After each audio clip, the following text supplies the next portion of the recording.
உறுப்பு மண்டலங்கள் 5ஆம் வகுப்பு அறிவியல் பாடம் புத்தகத்தில் உள்ள பின்பகுதியில் உள்ள பயிற்சி வினாக்கள் மதிப்பீடு பகுதி வகுப்பு 5 பாடம் 1 உறுப்பு மண்டலங்கள். அன்புக்குரியவர்களே, நம்முடைய யூடியூப் சேனலை இதுவரை பார்த்து கொண்டு வருகிறீர்கள், மிக்க நன்றி. இதுவரைக்கும் நீங்கள் சப்ஸ்கிரைப் பண்ணாமல் இருந்தால் தயவுசெய்து உடனே சப்ஸ்கிரைப் பண்ணுங்கள். கூடவே அது பக்கத்தில் உள்ள பெல் பட்டனை அழுத்தி ஆதரவு தரும்படி அன்போடு கேட்டுக்கொள்கிறேன். இப்போ வாங்க பாடத்துக்குள்ளே போகலாம். உறுப்பு மண்டலங்கள் பாடம் 1 மதிப்பீட்டு பகுதி.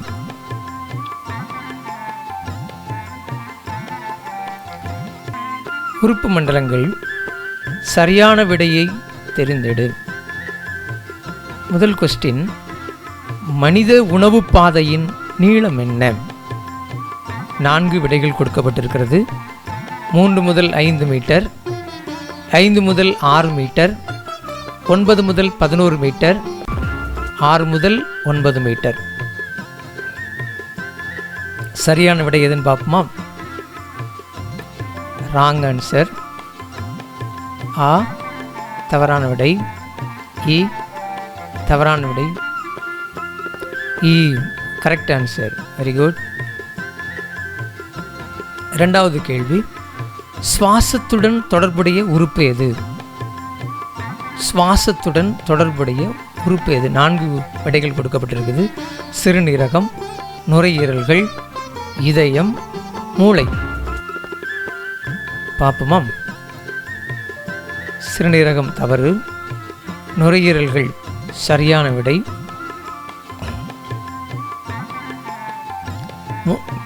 சுவாசத்துடன் தொடர்புடைய உறுப்பு எது? நுரையீரல்கள்.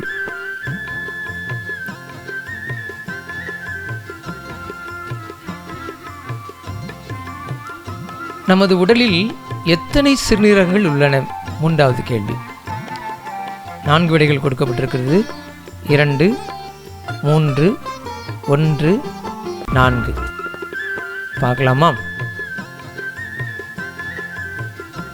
2 சரியான விடை. அப்போ இந்த கேள்விக்கு பதில் நாம் பார்த்திருக்கிறோம்.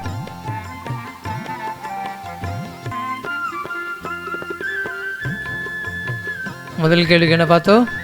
மனித உணவு பாதை நீளம் என்ன? 6 முதல் 9 மீட்டர். Very good. இரண்டாவது கேள்வி, சுவாசத்துடன் தொடர்புடைய உறுப்பு எது? நுரையீரல்கள். 3வது கேள்வி, நமது உடலில் எத்தனை சிறுநீரகங்கள் உள்ளன?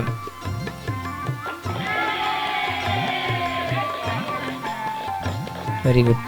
அனுப்பலீங்களா? குறிச்சிக்கிட்டீங்களா? அடுத்த கேள்விக்கு போகலாமா? 4வது கேள்வி, மூளையின் செயல்பாட்டு அலகு எது என்று கேட்கப்பட்டிருக்கு. மூளையின் செயல்பாட்டு அலகு 1 நியூரான், நெஃப்ரான், மூளைத்தண்டு, நரம்புகள். பார்க்கலாமா? Neuron correct answer. அடுத்து செக் பண்ணி பார்ப்போமே. தவறான விடை. மூளைத்தண்டு தவறான விடை. நரம்புகள் தவறான விடை. சரியான விடை நியூரான். Very good. மூளையின் செயல்பாட்டு அலகு நியூரான். 5வது கேள்வி, இரத்தத்தை உந்தி தள்ளுவது டேஷ் எதுக்கு என்று கேட்கப்பட்டிருக்கிறது. 4 விடைகள் கொடுக்கப்பட்டிருக்குது. 1 நுரையீரல்கள், இதயம், சிறுநீரகங்கள், எலும்புகள். பார்க்கலாமா? நுரையீரல்கள் தவறான விடை, இதயம் சரியான விடை. அடுத்ததை பார்த்துருமா? தவறான விடை, எலும்புகள் தவறான விடை. சரியான விடை இதயம். இரத்தத்தை உந்தித் தள்ளுவது இதயம். ஆறாவது கேள்வி, மனித நினைவாற்றலின் மையம் எது என்று கேட்கப்பட்டிருக்கிறது. இங்கே 4 விடை கொடுக்கப்பட்டிருக்கிறது. முன்மூளை, பின்மூளை, நடுமூளை, தண்டுவடம். பார்க்கலாமா? மனித நினைவாற்றலின் மையம் முன்மூளை சரியான விடை. மீதி உள்ள 3 தவறானது தான். பின்மூளை தவறு, நடுமூளை தவறு, தண்டுவடம் தவறு. சரியான விடை முன்மூளை. பாப்பமா, குறிக்கிறீங்களா புத்தகத்தில்? மூளையின் செயல்பாட்டு அலகு நியூரான். 5வது கொஸ்டின் விட பாப்பமா. இரத்தத்தை உந்தித் தள்ளுவது இதயம். 6வது கொஸ்டின் பார்க்கலாமா?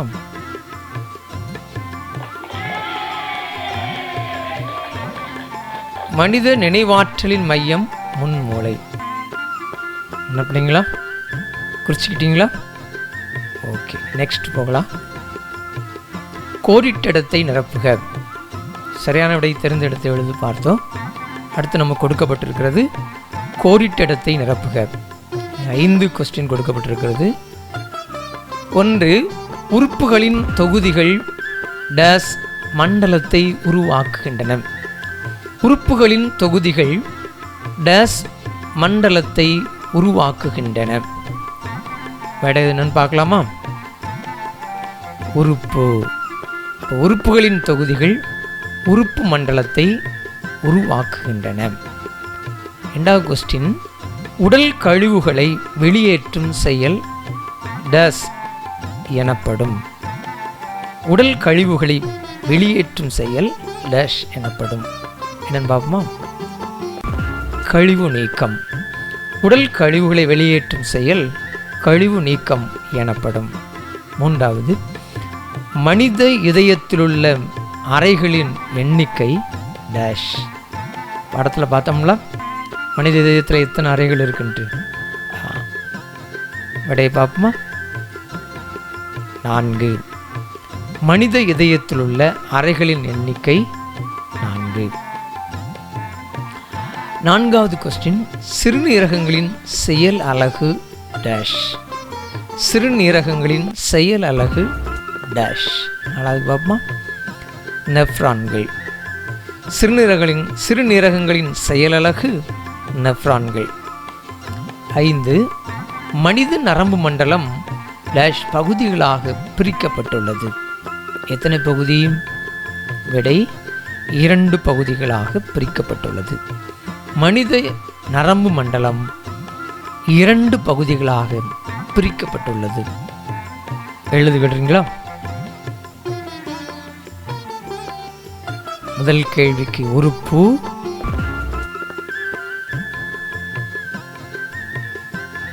இரண்டாவது கேள்விக்கு கழிவு நீக்கம், மூன்றாவது கேள்விக்கு 4, நான்காவது கேள்விக்கு நெஃப்ரான்கள், 5ஆம் கேள்விக்கு 2. அடுத்தது போகலாமா? எழுதிருப்பீங்கன்னு நினைக்கிறேன். அடுத்தது போகலாம். சரியா தவறா என கூறுக. சரியா தவறா என கூறுக. இங்கே 5 கொஸ்டின் கொடுக்கப்பட்டிருக்கிறது. 1, மனித சுவாச மண்டலத்தில் மூச்சு குழாயின் நீளம் 8 முதல் 10 சென்டிமீட்டர். மனித சுவாச மண்டலத்தில் மூச்சு குழாயின் நீளம் 8 முதல் 10 சென்டிமீட்டர். சரியா தவறா? பார்க்கலாமா? நான் தவறு சொல்லி பார்க்குறேன்.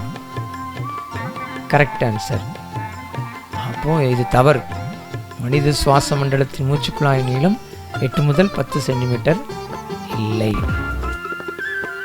சரின்னு சொன்னால் தவறான விடை சொல்லியிருக்கு. அப்போ இந்த கேள்விக்கு ஆன்சர் என்ன? தவறு. 2வது கேள்வி, இரத்த ஓட்ட மண்டலம் இதயம், இரத்தம் மற்றும் இரத்த குழாய்களை உள்ளடக்கியது. இரத்த ஓட்ட மண்டலத்தில் இதயம், இரத்தம், இரத்த குழாய்கள் இருக்கிறது அப்படின்னு சொல்லியிருக்குது. சரியா நான் சரியான விடையை என்று சொல்லி கிளிக் பண்ணுறேன். Correct answer. அப்போ இரத்த ஓட்ட மண்டலம் இதயம், இரத்தம் மற்றும் இரத்த குழாய்களை உள்ளடக்கி இருக்கிறது. சரி. 3 இரத்தத்தின் முக்கிய பணி ஊட்டச்சத்து, ஆக்சிஜன், கழிவுப் பொருட்கள் மற்றும் ஹார்மோன்களை கடத்துவதாகும். இது சரிதான். சரியான விடை கிளிக் பண்ணும்போது விடை சரி என்று சொல்கிறது. தவறு என்றால் தவறான ஆன்சர். இந்த கேள்விக்கு ஆன்சர் சரி. 4 மூளை மார்பெலும்புகளால் மூடப்பட்டுள்ளது. மூளை மார்பெலும்புகளால் மூடப்பட்டுள்ளது. சரியா? தவறு இல்லை இல்லையா? ஓகே, தவறு. Correct answer. மூளை எங்கே இருக்குது? அண்டை ஓட்டுக்கள் இருக்குது. ஓகே, 5வது கொஸ்டின். சிறுநீரகங்களின் செயல் அலகு நியூரான். சிறுநீரகங்களின் செயல் அலகு நியூரான் அப்படின்னு சொல்லியிருக்கிறது. நம்ம இப்போ தான் கோடிட்ட இடத்துல பார்த்தோம் இல்லையா? என்ன சொல்லணும்? தவறு. சரியான விடை நியூரான் கிடையாது. ஓகே, விடையை குறிக்கிறீங்களா? 2வது கேள்விக்கு தவறு, 2வது கேள்விக்கு சரி, 3வது கேள்விக்கு சரி, 4வது கேள்விக்கு தவறு, 5வது கேள்விக்கும் தவறு. சரிங்களா? குறிச்சிக்கிறீங்களா? எப்போதுமே சரி தவறுன்னு எழுத பழகணும். இந்த குறியீடுகள் போடாதங்க, எழுதிக்கோங்க. தவறு, சரி, சரி, தவறு, தவறு. எழுதிக்கிட்டீங்களா? நெக்ஸ்ட் கொஸ்டின் போகலாம். பொருந்தாத ஒன்றை வட்டமிடுக. ரொம்ப இன்ட்ரெஸ்டாக இருக்கும் இல்லையா? பொருந்தாத ஒன்றை வட்டமிடுக. இங்கேயும் 4 வார்த்தைகள் கொடுக்கப்பட்டிருக்கிறது. 3 ஒன்றாகவும் 1 அதைவிட வித்தியாசமானதாகவும் பொருந்தாத ஒன்றாகவும் இருக்கும். அதற்கு ஒத்து வராத வார்த்தையாக இருக்கும். அதை நாம் வட்டமிட வேண்டும். பொருந்தாத ஒன்றை வட்டமிட வேண்டும். வாய், வாய்க்குழி, தொண்டை, நுரையீரல் என்று 4 கொடுக்கப்பட்டிருக்கிறது. சரிங்களா? இப்போ நான் வரிசையாக கிளிக் பண்ணி பார்க்குறேன். வாய் பொருந்தாத ஒன்றா? இல்லைன்னு சொல்லுது. வாய்க்குழியா? இல்லை. தொண்டையா? இல்லை. நுரையீரல்? ஆம், சரியான விடை. அப்போ இந்த கேள்வியில் பொருந்தாத ஒன்று நுரையீரல். ஓகே, அடுத்தது நாசி, நாசிக்குழி, தொண்டை, வயிறு. இந்த படத்தில் போட்டு பார்த்துருப்பீங்க, உங்களுக்கு நல்ல ஞாபகத்துக்கு வந்திருக்கும் இல்லையா? நாசி கொடுத்து பார்க்குறேன், தவறுன்னு சொல்லுது. நாசிக்குழி தவறு, தொண்டை தவறு, வயிறு சரியான விடை. அப்போ இதில் 3 ஒன்று போல் இருப்பது நாசி, நாசிக்குழி, தொண்டை. வயிறு என்பது வித்தியாசமானது. எனவே இங்கே வட்டமிட வேண்டியது வயிறு. 3வது பார்க்குறோம். வாய், உணவுக்குழாய், வயிறு, சிறுநீரகம். வரிசையாக வருமே. வாய் தவறான விடை, உணவுக்குழாய் தவறான விடை, வயிறு தவறான விடை, சிறுநீரகம் சரியான விடை. அப்போ இங்கே வட்டமிட வேண்டிய வார்த்தை சிறுநீரகம். சிறுநீரகத்தை வட்டமிட வேண்டும். ஓகே. 4வது சுவைத்தல், கேட்டல், சிந்தித்தல், நுகர்தல். சுவைத்தல் வரிசையாகவே வர்றேன். சுவைத்தல் தவறான விடை, கேட்டல் தவறான விடை, சிந்தித்தல் சரியான விடை. அப்போ இந்த கேள்வியில் வட்டமிட வேண்டிய வார்த்தை சிந்தித்தல். நுகர்தல் தவறான விடை. அப்போ இதில் எதெல்லாம் 3 ஒன்று போல் இருக்குது? சுவைத்தல், கேட்டல், நுகர்தல் 3 ஒன்று போல் இருக்குது. சிந்தித்தல் வேறுபாடானது, அதை வட்டமிட வேண்டும். சிந்தித்தல் தான் வட்டமிட வேண்டியவை. கடைசியாக பெருமூளை, சிறுமூளை, முகுளம், நெஃப்ரான். சரிங்களா? வரிசை அதிலே வர்றேன். பெருமூளை தவறான விடை, சிறுமூளை தவறான விடை, முகுளம் தவறான விடை, நெஃப்ரான். இந்த கேள்வியில் வித்தியாசமானது நெஃப்ரான். வட்டமிட வேண்டியது நெஃப்ரான். ஓகே, இப்போ நான் உங்களுக்கு போட்டு காமிக்கிறேன். முதல் இதுக்கு நுரையீரல், 2ஆம் கேள்விக்கு வயிறு, மூன்றாம் கேள்விக்கு சிறுநீரகம். நான்காம் கேள்வி சிந்தித்தல். ஐந்தாம் கேள்வி நெப்ரான். என்ன பிள்ளைங்களா, புத்தகத்தில் வட்டம் போட்டிங்களா?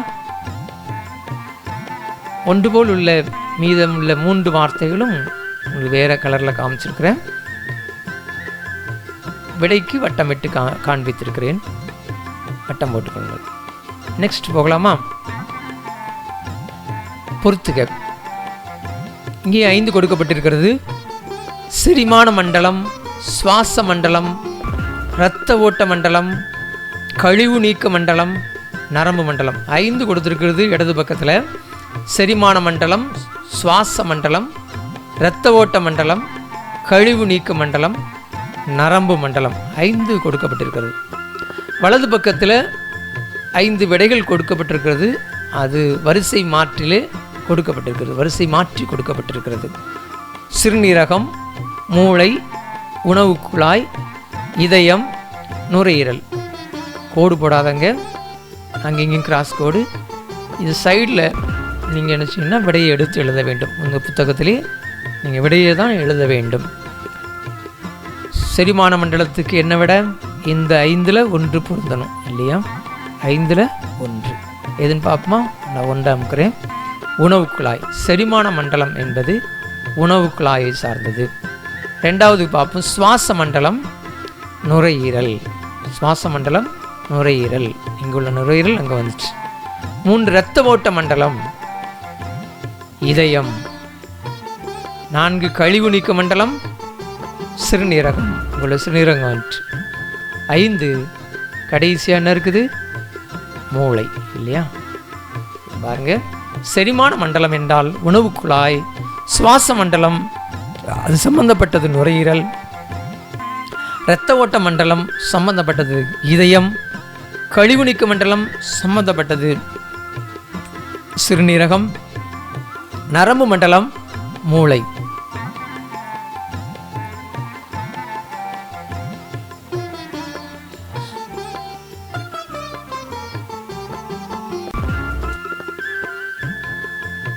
சுருக்கமான விடையளி. முதல் கேள்வி, நமது வாயில் உள்ள செரிமான சுரப்பிகளை கூறுக. நமது வாயில் உள்ள செரிமான சுரப்பிகளை கூறுக. பாருங்க, நமது வாயில் உள்ள செரிமான சுரப்பிகள் உமிழ்நீர் சுரப்பிகள் ஆகும். நமது வாயில் உள்ள செரிமான சுரப்பிகள் உமிழ்நீர் சுரப்பிகள் ஆகும். 1 அந்த சுரப்பிகள் எதெல்லாம் அப்படின்னு பார்த்தாங்கன்னா, 1 மேலெண்ண சுரப்பி, 2 நாவடி சுரப்பி, 3 கீழ்த்தாடை சுரப்பி. சரிங்களா? முதலாவது என்ன பார்த்தோம்? மேலெண்ண சுரப்பி, நாவடி சுரப்பி, கீழ்த்தாடை சுரப்பி ஆகிய 3 இணைகள் ஆகும். ஓகே, நேரம் கொடுக்கப்படும், நீங்கள் நோட்டில் எழுதிக்கலாம். நெக்ஸ்ட் கொஸ்டின் போவோம். 2 சுவாசித்தல் என்றால் என்ன? சுவாசித்தல் என்றால் என்ன பார்க்கலாம். சுவாச மண்டலமானது உடலில் உள்ள திசுக்களுக்கு ஆக்சிஜனை வழங்கி அத்திசுக்களிலிருந்து கார்பன் டை ஆக்சைடை வெளியேற்றுகிறது. மீண்டும் ஒருமுறை சொல்கிறேன். சுவாச மண்டலமானது உடலில் உள்ள திசுக்களுக்கு ஆக்சிஜனை வழங்கி அத்திசுக்களிலிருந்து கார்பன் டை ஆக்சைடை வெளியேற்றுகின்றது. இதுதான் சுவாசித்தல். 3வது பெரிகார்டியல் திரவத்தின் பணி என்ன? பெரிகார்டியல் திரவத்தின் பணி என்ன பார்க்கலாமா?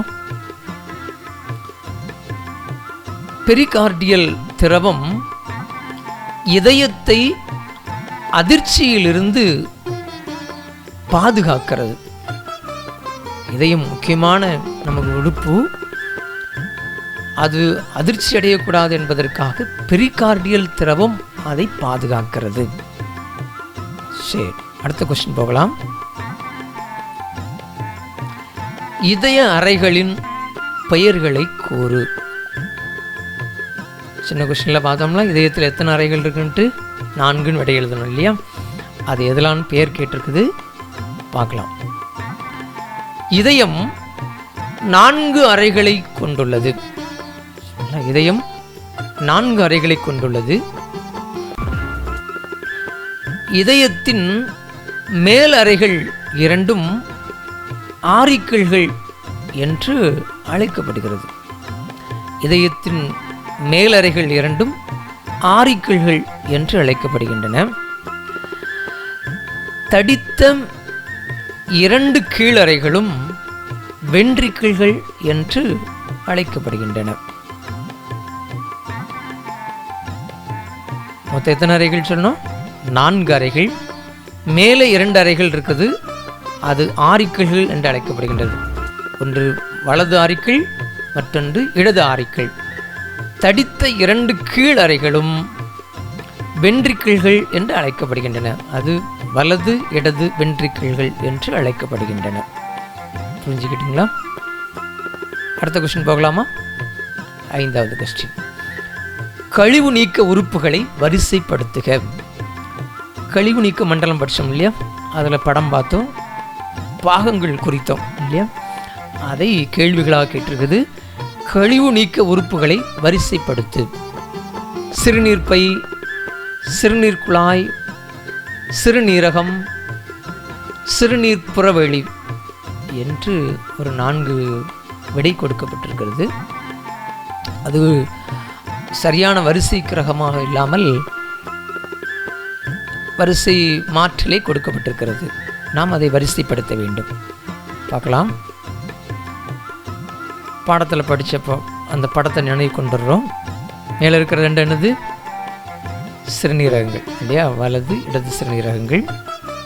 இது என்ன பார்த்தோம்? சிறுநீர் குழாய். இது சிறுநீர் பை. கடைசியாக உள்ளது சிறுநீர் புறவெளி. ஃபஸ்ட்டு என்ன எழுதணும்? ஓகே, பார்க்கலாமா? ஃபஸ்ட்டு சிறுநீரகம். செகண்ட் ஒன் சிறுநீர் குழாய். 3வது சிறுநீர் பை. கடைசியாக சிறுநீர் புறவெளி. புரிஞ்சுக்கிட்டா? சிறுநீரகம், 2வது சிறுநீர் குழாய், சிறுநீர் பை, சிறுநீர் புறவெளி. அடுத்த கொஸ்டின் போகலாம். தானியங்கு நரம்பு மண்டலத்தின் 2 பணிகள் யாவை? தானியங்கு நரம்பு மண்டலத்தின் 2 பணிகள் யாவை? பார்க்கலாம்.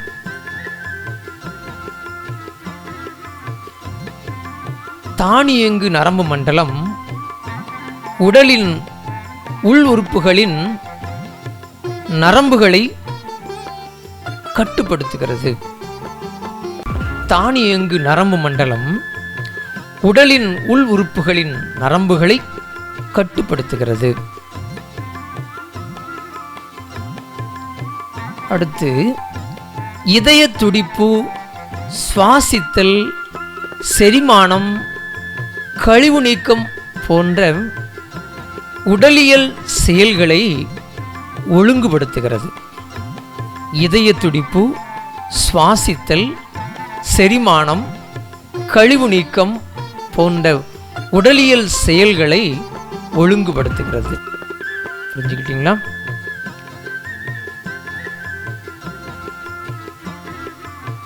ஏழாவது கேள்வி. இரத்தத்தின் பணிகள் யாவை? இரத்தத்தின் பணிகள் யாவை? பார்க்கலாம்.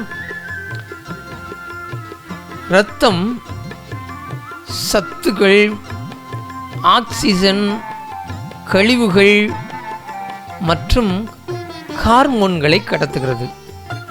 சத்துகள், ஆக்சிஜன், கழிவுகள் மற்றும் ஹார்மோன்களை கடத்துகிறது. இரத்தம் உடலில் நீரின் அளவையும் உடல் வெப்பநிலையையும் ஒழுங்குபடுத்துகிறது. இரத்தம் உடலில் நீரின் அளவையும் உடல் வெப்பநிலையையும் ஒழுங்குபடுத்துகிறது. ஓகேவா? பெரிய கேள்வி, விரிவாக விடையளி. செரிமான மண்டலத்தின் பணிகள் யாவை? செரிமான மண்டலத்தின் பணிகள் யாவை?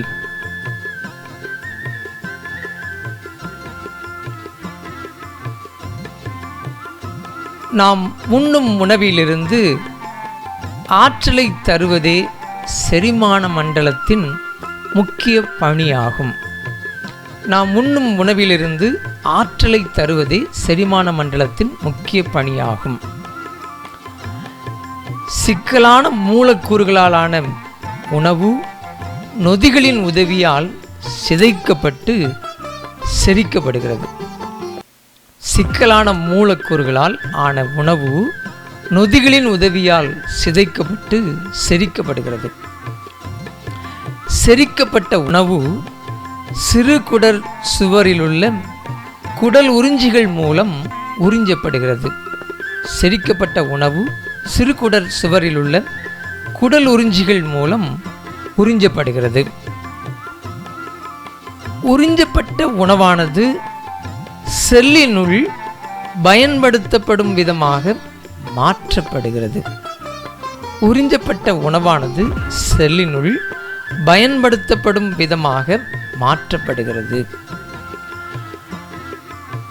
செரிக்கப்படாத உணவு கழிவு நீக்க உறுப்பு மூலம் வெளியேற்றப்படுகிறது. செரிக்கப்படாத உணவு கழிவு நீக்க உறுப்பு மூலம் வெளியேற்றப்படுகிறது. சரிங்களா? எழுதிருக்கும் நேரம் கொடுக்கப்படும், பார்த்து எழுதி கொள்ளலாம். இரண்டாவது கேள்வி, இரத்த ஓட்ட மண்டலத்தின் முக்கிய பாகங்களை விளக்கு. இரத்த ஓட்ட மண்டலத்தின் முக்கிய பாகங்களை விளக்கு. இரத்த ஓட்ட மண்டலத்தின் முக்கிய பாகங்கள் இதயம், இரத்தம், இரத்த நாளங்கள் முதலியன ஆகும். இரத்த ஓட்ட மண்டலத்தின் முக்கிய பாகங்கள் இதயம், இரத்தம், இரத்த நாளங்கள் முதலியன ஆகும். ஒவ்வொன்றா பார்க்கலாமா?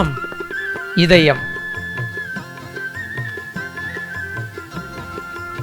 இதயத்தின் வலது பக்கம் ஆக்சிஜன் அற்ற இரத்தத்தை உடலினுள் பல்வேறு பாகங்களிலிருந்து பெற்று ஆக்சிஜனை பெற நுரையீரலுக்கு உந்தி தள்ளுகிறது. எப்படி? இதயத்தின் வலது பக்கம் ஆக்சிஜன் அற்ற இரத்தத்தை உடலின் பல்வேறு பாகங்களிலிருந்து பெற்று ஆக்சிஜனை பெற நுரையீரலுக்கு உந்தி தள்ளுகிறது.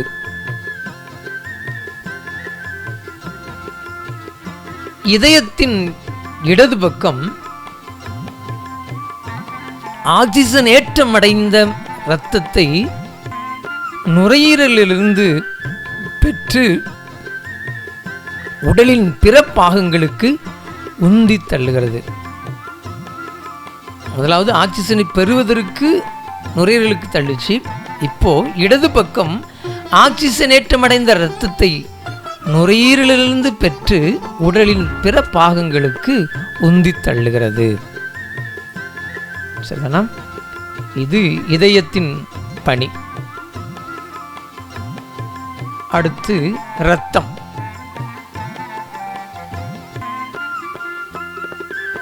இரத்தம் சத்துக்கள், ஆக்சிஜன், கழிவுகள் மற்றும் ஹார்மோன்களை கடத்துகிறது.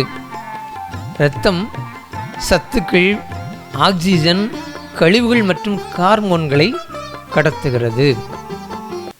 அடுத்து இரத்த நாளங்கள். இரத்த நாளங்கள் தமனிகள் மற்றும் சிரைகளை கொண்டுள்ளன. இரத்த நாளங்கள் தமனிகள் மற்றும் சிரைகளை கொண்டுள்ளன. தமனிகள் ஆக்சிஜனேற்ற இரத்தத்தையும் சிரைகள் ஆக்சிஜனற்ற இரத்தத்தையும் எடுத்து செல்கின்றன. நல்லா கவனிங்க. தமனிகள் ஆக்சிஜனேற்ற இரத்தத்தையும் சிரைகள் ஆக்சிஜனற்ற இரத்தத்தையும் எடுத்து செல்கின்றன. இது இரத்த நாளங்கள். அடுத்து பார்க்கலாமா? 3வது கேள்வி, மனித மூளையின் 3 முக்கிய பாகங்களை விளக்கு. மனித மூளையின் 3 முக்கிய பாகங்களை விளக்கு. மனித மூளையின் 3 முக்கிய பாகங்கள் முன்மூளை, நடுமூளை, பின்மூளை போன்றவையாகும். மனித மூளையின் 3 முக்கிய பாகங்கள் முன்மூளை, நடுமூளை, பின்மூளை போன்றவை ஆகும். முன்மூளை இதுவே மூளையின் மிகப்பெரிய பகுதியாகும்.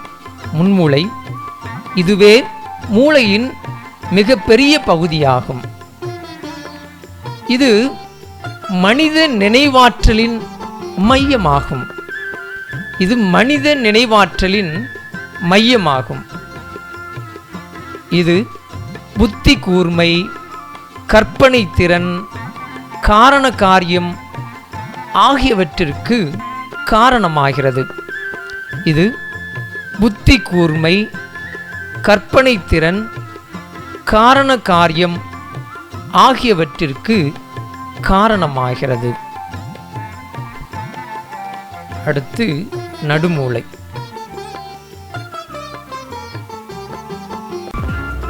இது பெருமூளையின் பின்பகுதியில் உள்ளது. இது பெருமூளையின் பின்பகுதியில் உள்ளது.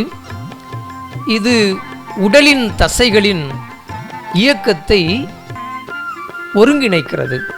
இது உடலின் தசைகளின் இயக்கத்தை ஒருங்கிணைக்கிறது. இது உடலின் சமநிலையை பராமரிக்கிறது.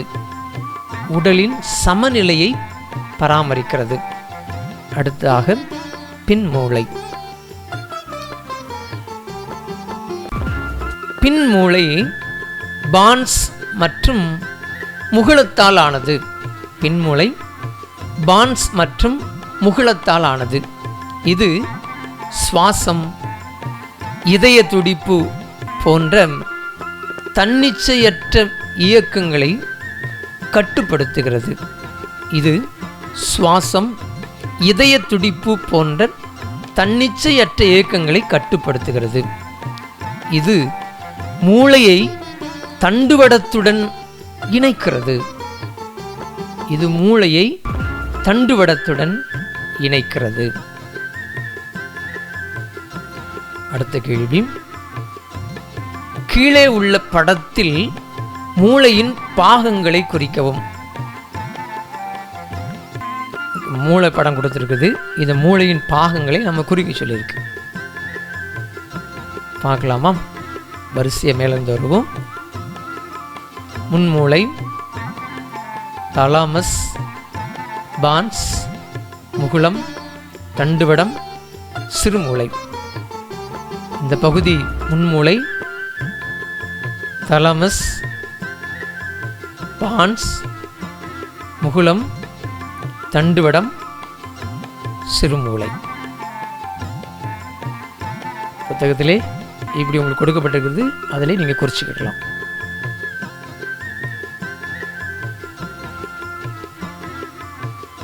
சிந்தனை வினாக்கள் கொடுத்துருக்குது. சிந்தனை வினாக்கள் பார்க்கலாமா?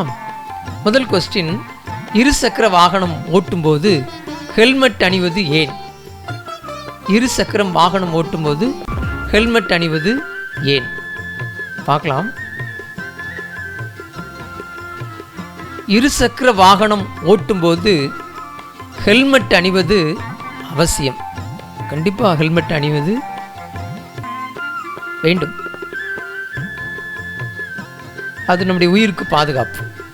ஏனெனில் இருசக்கர வாகனம் ஓட்டும்போது கீழே விழுந்தாலோ அல்லது ஏதாவது வாகனத்தின் மீது மோதினாலோ தலை மற்றும் மூளையில் பலத்த அடி எதுவும் ஏற்படாமல் நம் தலையை பாதுகாக்கும் கவசமாக ஹெல்மெட் செயல்படுகிறது.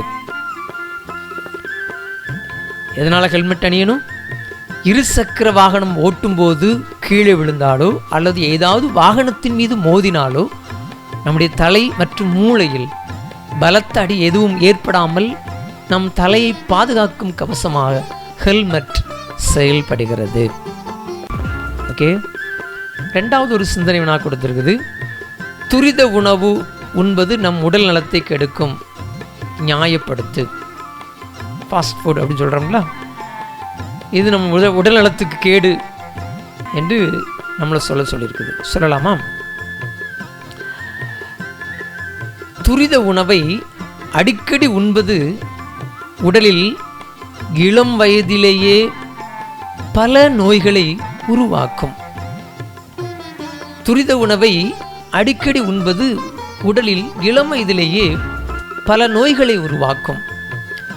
துரித உணவில் அடங்கியுள்ள அதிகப்படியான கலோரி, சோடியம் உப்பு, நிறைவுற்ற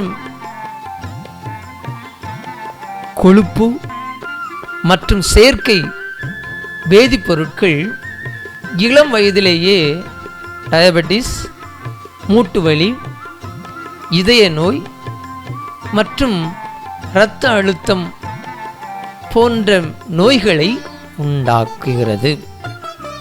துரித உணவில் அடங்கியுள்ள அதிகப்படியான கலோரி, சோடியம் உப்பு, நிறைவுற்ற கொழுப்பு மற்றும் செயற்கை வேதிப்பொருட்கள் இளம் வயதிலேயே டயபெட்டிஸ், சர்க்கரை நோய் சொல்லுவோம்ல, மூட்டு வலி, இதய நோய், ஹார்ட் அட்டாக் சொல்லுவோம்ல, மற்றும் இரத்த அழுத்தம், பிரஷர் போன்ற நோய்களை உண்டாக்குகிறது.